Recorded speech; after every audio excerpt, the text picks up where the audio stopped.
friend of mine asked me to install a dash cam on his 2009 Mini Cooper model R56. He bought one of these wiring kits off eBay. Seemed fairly robust and fairly simple. It's got a couple of connectors on one end for feed and earth, and the other end uses one of the mini USB connectors. Tools required were one of these voltage testers and a trim tool that came with the dash cam itself. This one's a neck space. I also used a pair of snips and a 13mm socket on a ratchet with a 6-inch extension bar. And that's about all you need, really. This is the end of the wiring kit as it comes, and I just extended out the length of those cables by stripping back some of the outer insulation. The fuse box in this particular model is down located by the driver's right foot, so this is a UK model. I believe it's in the same place on the American models. I started off by measuring the length of wire I'd need from the camera itself right down the side of the A-pillar and down through to the fuse box.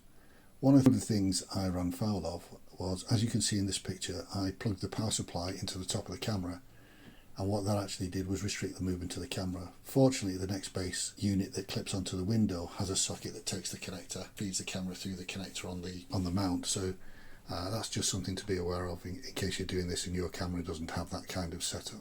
The wire was easy to conceal, tucking it behind the headliner.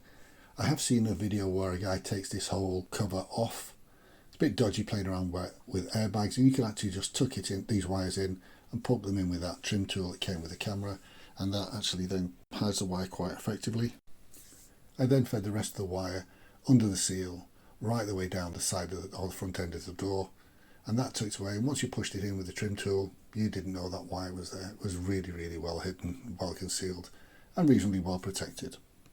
When you get to this point, you can actually prise the trim away from the door. It's only held in place by the door seal, so you just pull the door seal away from that piece of trim and you can actually pull it out quite a way to feed the wire in. So again, on the video I saw where the American gentleman did it, he ended up taking this whole piece of trim off to go to an earth point down the side of the driver's door.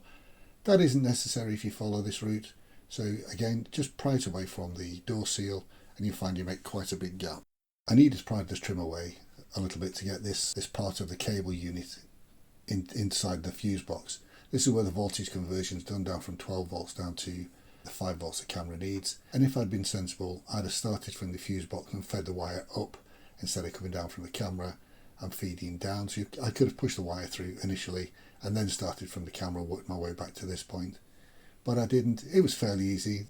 Trim pried away quite a lot, so I just popped that in and it tucked away quite nicely inside the fuse box itself. This kit, as you would have seen in one of the earlier pictures, came with a number of different fuse connections. In this case I'm using the mini fuse because I found a fuse point that came on with ignition, which is what I wanted, so I used that. And then it just plugs together with those little metal connectors you can see in the top centre.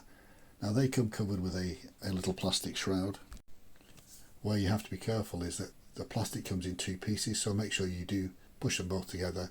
I actually pushed them all together and put a bit of electrical tape over the top just as a bit of added insurance. And then for the earthing point, rather than try and pull all the trim away from the door, I actually found this nut up behind the brake pedal.